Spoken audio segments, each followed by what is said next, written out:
一句我要打10個，甄子丹將葉問演成咗完美嘅國民英雄。但如果我哋撕開銀幕嘅濾鏡，真實嘅葉問完全係另外一個人。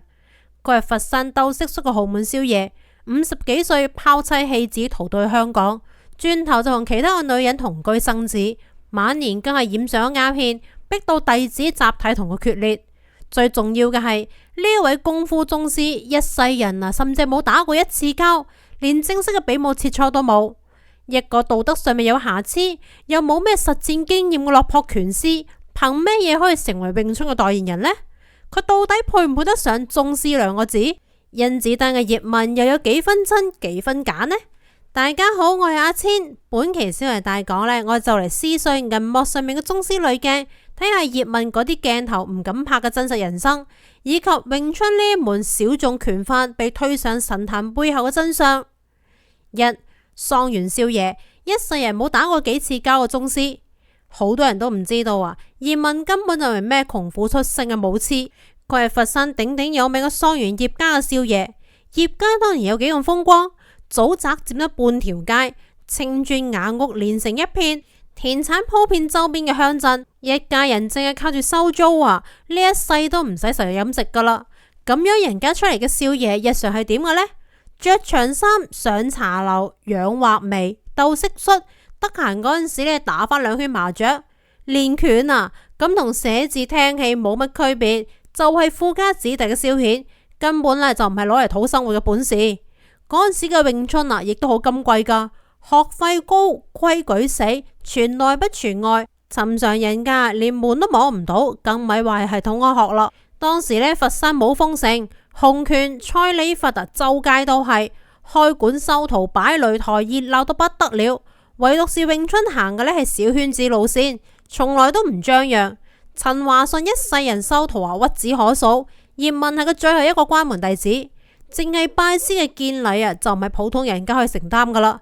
講白啲啦，嗰陣時學詠春啊，更加似係一個身份標籤，唔係肯捱苦呢就可以學噶，要有錢有熟人引薦，仲要師傅睇得上眼。葉問7歲拜師，拜嘅呢就係陳華順。冇教幾年啫，陳華順就病重離世啦。臨走之前，將呢個年幼嘅徒弟啊託付俾自己嘅大徒弟伍仲蘇。真正令到佢摸到詠春嘅門道嘅，係後來去到香港讀書嘅嗰段日子。10幾歲嘅少爺心氣正高，喺香港遇上一個睇唔順眼嘅中年人，身形偏瘦，講嘢呢溫聲細語，完全都唔似係練家子。葉問一時手痕啦，主動提出切磋，結果一上手啊，佢連人哋嘅衫尾啊都掂唔到啊，自己全力攻過去嘅招式被對手呢抬手就化解咗，輕飄飄咁樣，力度啊全部都落咗空。打完咗先知道啊，呢個人係梁贊嘅親生仔梁璧，等於呢直接撞上師公嘅嫡傳弟子啊。詠春正經嘅根脈，梁璧呢一支嘅路線呢，同佛山本地嘅呢仲唔一樣喎。佛山傳落嚟嘅係偏剛猛、翹手硬、發力沉。梁璧呢長年喺香港見嘅拳種多，打法呢更加巧妙，講究身法挪移、卸力借力。葉問等於將兩脈嘅嘢呢糅埋咗一齊，咁樣都係後來啊佢嘅詠春與眾不同嘅地方。嗰一次之後啊，我跟住梁璧學咗好耐，但係再返到去佛山，佢既冇四處咁去踢館，亦都冇擺咩公開嘅擂台。頂多呢同相熟嘅同門閂埋門嚟講手交流心得，真係有人上門挑戰咯。佢亦都會經常讓身邊嘅師兄弟呢或者係徒弟嚟出手，自己又好少落場噶。講出嚟呢可能冇人信啦。呢一位後來名滿天下一代宗師，呢一世人有據可查，喐手次數啊，一隻手都可以數得過嚟啊。佢個江湖從來都唔喺擂台上面。二、花娟局同埋刑警組長富家少爺踏入咗灰色江湖。30幾歲嗰陣時呢，葉家嘅家底就已經冇晒早年咁厚噶啦。坐食山空總係有個頭，少爺都做唔成啦，點都要揾翻份嘢嚟做嘅。1934年前後，佢入咗廣州東南米業花娟總局。嗰陣時呢，娼妓係合法嘅行業，花娟局啊就係管登記收稅嘅官方機構。佢唔使喐手睇場，但係日日打交道嘅都係啲老保、龜公、地方幫派，仲有各種扯唔清嘅利益關係。呢一份差事呢，講唔得上有幾咁光彩，但係都練就出佢察言觀色、周旋複雜局面嘅本事。當年廣州嘅風月場啊，背後牽扯住嘅係幫會、警局、鄉紳各方勢力盤根錯節，花捐嗰個人冇啲手腕，咪話收稅啦，連個牆都入唔到去啊！葉問喺呢一度摸爬滾打咗幾年，官冇做咗幾大，卻將三教九流嘅規矩摸到透透噶。呢份周旋嘅本事後來去到香港開武館，反而係成為咗佢嘅優勢。呢份工冇做幾耐啫，局勢就亂咗啦。機構話散就散，又挨咗幾年，抗戰爆發，佛山淪陷，葉家嘅祖宅田產都遭咗殃，租就收唔到噶啦，生意亦都做唔成。曾經敢以肉食嘅桑然少爺，第一次實打實咁嘗試到家道中落嘅滋味。日本人亦都揾過佢噶，想要佢出嚟教拳撐場面，做翻一個親善嘅模板。佢唔願意就匿埋咗，東奔西走咁混日子。電影入面將呢段拍成咗擂台痛打10個日本兵，睇到人熱血沸騰。現實入面邊有咁痛快啊？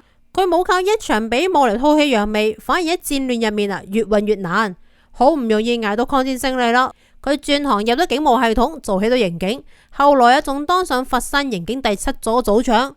呢一個身份先令到佢真正咁沾咗江湖氣。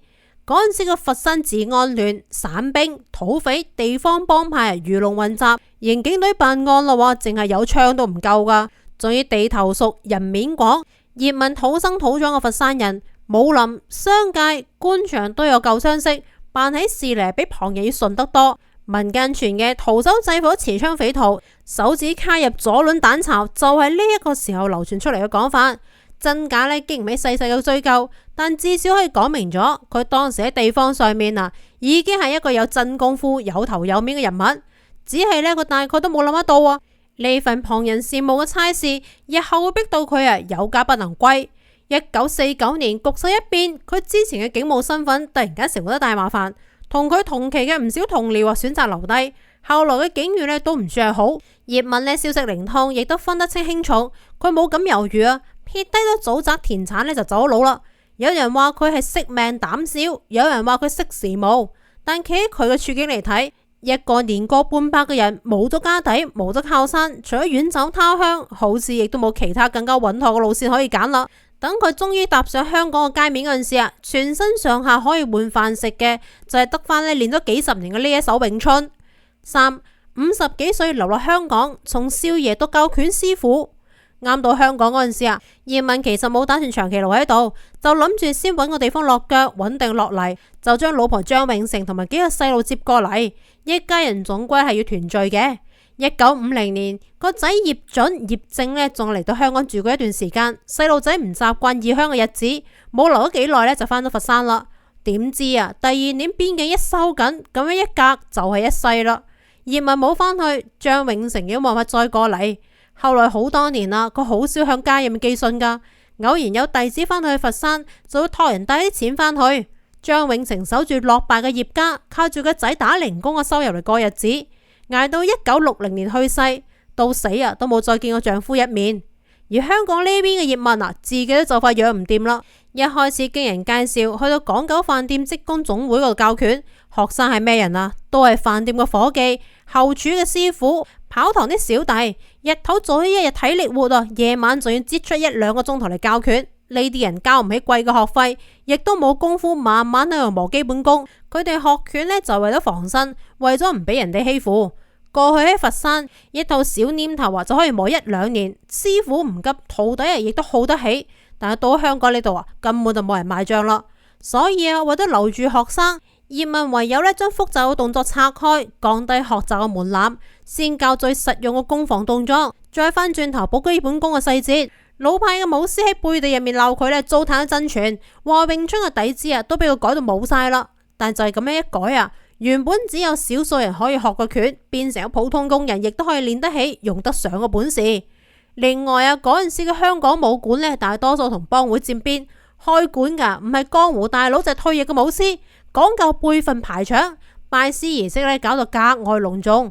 葉問嘅館就唔同啦，就喺飯店工會嘅樓上面，工人落班就直接上嚟練，冇幾多個虛禮嘅咋，學費亦都親民，按月交，手頭緊嘅仲可以換一換添。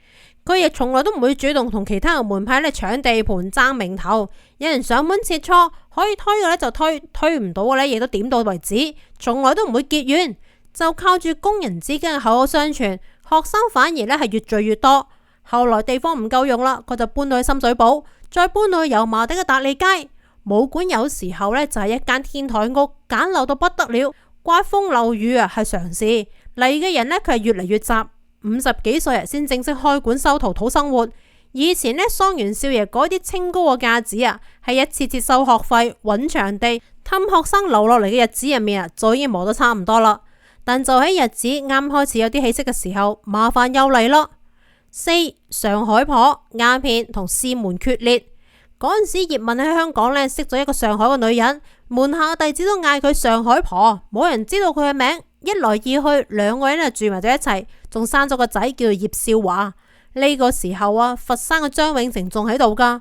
起初分隔兩地呢係時局逼嘅，但當佢喺香港重新安咗家，呢一段婚姻就已經名存實亡啦。後來葉準、葉正兄弟兩個人去到香港定居，見到嘅唔係合家團圓，係父親身邊多咗一個陌生嘅女人，仲有一個素未謀面嘅細佬。父子之間嗰度隔咗10幾年嘅罅，就再都合唔埋啦。兩家人嘅關係從一開始呢就尷尬到不得了。後來呢，比家事鬧得更加犀利嘅呢係鴉片。上海婆本身呢就食噶啦，葉問呢跟住佢亦都染上咗煙癮。教拳嘅收入本來就唔穩定，錢大多數都掟咗喺煙上面，有時候話連正常嘅授權都受到影響。弟子們嚟到武館，只可以見到一個呢精神不濟嘅老爺子，有時候直接連人都見唔到啊。梁商、樂耀、徐上田呢啲核心弟子啊，輪流都勸過。有人講師徒情分，有人話身體要緊，亦都有人直接了當。再咁樣落去啊，啱有啲名氣嘅詠春，遲早要毀咗喺呢度。但係呢，點勸都冇用啊。最後啊，呢幾個人商量下，聯名寫一封信，意思就好簡單啦。要麼就離開呢個女人，將啲煙呢戒咗佢，我哋呢仲認你呢個師傅；要麼我哋所有人都走，呢一個武館我哋唔留低啦。葉問睇完咗信啊，冇嘈冇鬧，亦都冇鬆口去辯解。佢轉頭就收入自己啲嘢，直接呢搬入咗上海婆喺李鄭村嗰入面嘅公屋，用行動俾咗答案。核心弟子一下子呢散咗大半，啱啱熱絡起身嘅武館啊，瞬間就冷咗落嚟啦。呢一件事當時喺香港武林啊傳到沸沸揚揚，唔少人都等住睇笑話，話葉問呢晚節不保，詠春啱啱冇頭啫就要衰啦。但係邊個都冇諗到啊，老弟子走咗，一批10幾歲嘅後生仔啊，佢係摸得過嚟。佢哋多數係學生仔、工廠學徒，冇咁多個門戶規矩，亦都唔在乎師傅嘅師德。佢哋呢就係衝住詠春可以打而嚟嘅。地方細啊，冇所謂，冇木人樁啊，亦都冇關係。幾個人輪住嚟練，冇地方企咯，就逼到去走廊嗰度。啱啱就係呢一批冇咁講究嘅後生仔，後來成為咗將詠春向外傳嘅主力。5. 李小龍入門，詠春最重要一次出海。呢一批後生仔入面啊，最出名嘅呢就係李小龍啦。李小龍係師兄張卓慶引薦嘅。嗰陣時啊，佢啱啱喺街頭蝕到底，一心諗住學翻啲可以打嘅真功夫。一開始葉問見佢啊年紀細，又係拍電影嘅，嬌生慣養，冇點樣放喺心上面，只係要佢呢先從基本練起。啱學詠春嗰陣時啊，佢根本呢耐唔住性格，紮馬練單式，覺得呢啲嘢啊好枯燥，又唔可以即刻攞去打交。學咗一陣間之後啊，就冇晒影啦。直到後來喺外面呢同人哋起咗衝突，情急之下打槍啱啱學嘅日字衝拳，幾下子呢就將對方打低咗啦，先翻轉頭啊認認真真咁翻嚟學。嗰陣時武館入面平時帶佢練得最多嘅唔係葉問，係黃純良啊。黃純良後生嗰陣時啊，特別中意同其他嘅門派港手切磋，實戰經驗足。佢喺香港武林做一個外號叫做港手王。後生嗰陣時啊，好勝心強，幾乎將香港各大門派啊都挑戰咗一輪，贏多輸少，監生靠住拳頭啊打出詠春嘅實戰名聲。李小龍跟住佢練，等於直接踩在實戰經驗上面成長，學嘅全部都可以用嘅硬嘢，冇一啲花架子噶。葉問講拳有一個特點，唔中意搣開游碎晒咁嚟講。弟子喺場上面練呢，佢就坐喺隔籬嗰度食煙睇報紙，偶然呢惡高頭望一下，有人問動作啱唔啱，佢多半係講一句唔錯，非係要等到一齊飲茶食宵夜嗰陣時啊，先慢悠悠咁講翻句你頭先嘅距離唔啱，或者係發力早咗。總之呢，有好大一部分啊，全部係靠自己嚟領悟。亦正係因為咁樣啊，門下弟子學出嚟嘅風格啊，千差萬別。冇人攞到過所謂嘅標準答案，全部都係自己練自己悟。李小龍喺香港學習詠春嘅時間呢唔算長，後來佢去到美國，亦都冇學完整成套嘅木人樁、八斬刀同埋6點半棍。唔係話葉問唔教啊，係佢走得太急，19歲就遠赴美國。按照傳統學拳嘅進度啊，仲未到收集高級器械嘅階段。到咗海外之後啊，佢哋都冇斷咗同師門嘅聯繫，偶爾會寫信翻嚟同師兄們交流心得。坊間呢亦都有講法，佢成名之後曾經諗過呢寄翻一筆生活費俾師傅，被葉問呢婉拒咗。真假呢無從考證啦，但係師徒情分呢冇因為距離而淡咗。到咗美國啊，佢又不斷咁吸收拳擊、擊劍，仲有其他嘅武術，慢慢咁發展出自己嘅截拳道。但係早年從詠春入面學到嘅嘢，佢一直都留喺佢動作入面。隨住李小龍嘅走紅，越嚟越多人開始追查佢嘅武術根源。大家順住線索一路揾到去香港，揾到咗葉問，亦都揾到咗詠春，一門偏安嶺南幾十年嘅小拳種，第一次借住一個功夫明星嘅光，走到去全世界嘅面前。但係李小龍呢，淨係點咗第一把火，真正將詠春燒暈全世界嘅係葉問嗰啲性格各異，甚至彼此唔服嘅徒弟們。6. 弟子各立門戶，詠春走遍世界。葉問教拳幾十年，門下逐漸形成咗好幾條唔同嘅路線。梁上撐起咗早期嘅武館，係開宗立派嘅元老。樂耀、徐尚田、招允呢啲人呢，各有各嘅理解，各自開枝散葉。黃良順靠住講手打名氣，行嘅係實戰路線。仲有後來嘅梁挺，擅長系統化嘅教學，主打海外推廣。每個人跟師傅嘅時間唔一樣，學到嘅嘢唔一樣，理解亦都唔一樣。有人仲小黏頭，覺得呢個係詠春嘅根；有人仲黏手，覺得實戰先係硬道理；有人死冚招式細節，有人琢磨點樣批量教學。等大家都出去開館啦，爭論亦都嚟啦，爭輩分、爭正統、爭邊個手入面先係最正宗嘅葉問詠春。各種爭論啊，並冇令到詠春消失，反而令到唔同嘅支系不斷咁向外擴張。講起身啊，都幾有意思噶吓。國家爭正統爭得犀利，但係邊個都冇將詠春練喺手入面，反而越爭越想要證明自己，越係搏命咁向外開館、收徒弟、辦講義、搞推廣。就係因為佢哋互相較勁啊，詠春嘅圈子越鋪越大。1967年，詠春聯誼會正式註冊，後來發展成為咗詠春體育會。呢一個就係詠春第一次有咗官方認可嘅社團身份。在此之前武館都係私人嘅，師傅一走，館大概率就會散啦。有咗體育會就唔同啦，有固定嘅會址，有統一嘅入門規範，有系統嘅教學框架，等於將呢門拳按咗一個根。哪怕後來嘅弟子們各走各嘅路溯源都可以翻到呢一度。過去鬆散嘅師徒關係，慢慢變成咗可以長期運轉嘅武術體系。詠春而家從一間天台武館，真正行上規範化傳播嘅路。到咗晚年啦，葉問嘅身體越嚟越差，好多教學嘅工作都交到喺後生弟子手入面。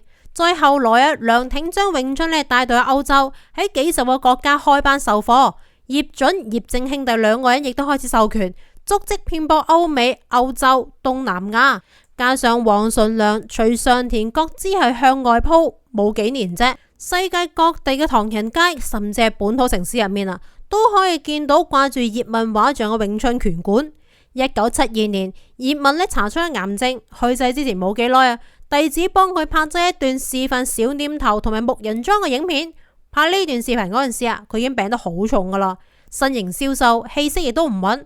但哪怕係咁樣一招一式嘅架子一啲都冇散噶，勁路亦都全部啱。後來全世界各地嘅詠春傳人，大多數都係攞住呢段影片當成係範本，對住嚟一啲啲咁樣溝動作細節。同年12月，葉問喺香港去世，享年79歲。冇過幾個月啫，李小龍亦都突然間離世，兩人一前一後咁樣走咗。但係詠春嘅勢頭冇停，李小龍嘅電影喺全球爆火，連帶住葉問同埋詠春嘅名亦都被越嚟越多嘅人記住咗。又過咗30幾年，葉問電影上映，甄子丹着住長衫，將呢一個滿身瑕疵嘅老人塑造成為咗一個克制、儒雅、顧家、有民族氣質嘅完美英雄。花娟局、鴉片、上海婆，仲有佛山嗰個苦等至死嘅女人，全部都隱咗喺銀幕嘅背後。觀眾記得嘅係嗰句擲地有聲嘅我要打10個。電影將葉問捧成咗國民偶像，詠春亦迎嚟咗有史以嚟最大一次爆發。從佛山桑園嘅深澤大院到香港飯店工會嘅簡陋場地，從李小龍遠赴重洋到各支弟子遍地開館，再到一部電影將呢一個名送入千家萬戶，呢一條路詠春行咗將近100年。講到呢度，其實好多人心入面都會有個疑問：現實入面嘅葉問同電影入面差太遠啦。佢令到原配妻子守到一世人嘅活寡，至死未見。佢晚年染上鴉片，逼到核心弟子集體出走。佢對家庭嘅虧欠係點樣都洗唔甩噶啦，呢啲都係真嘅。但係同樣嘅，喺50幾歲落難香港嘅時候，親手將詠春從封閉嘅貴族拳法變成普通人亦都可以學嘅本事。佢冇行運世界，但係佢嘅弟子再傳弟子，將詠春拳館開到全球每一個角落。佢冇創造詠春，佢係真正令到詠春活咗過嚟。有人話佢德不配位，擔唔起一代宗師嘅名號，亦都有人話宗師睇嘅係對於一門武術嘅貢獻，唔係私生活。所以最後就將呢一個問題留俾你哋啦。一個喺家庭同埋師德上面留低咗諸多虧欠嘅人，佢親手將一門拳法推向全世界，咁樣嘅葉問到底配唔配得上一代宗師呢4個字呢？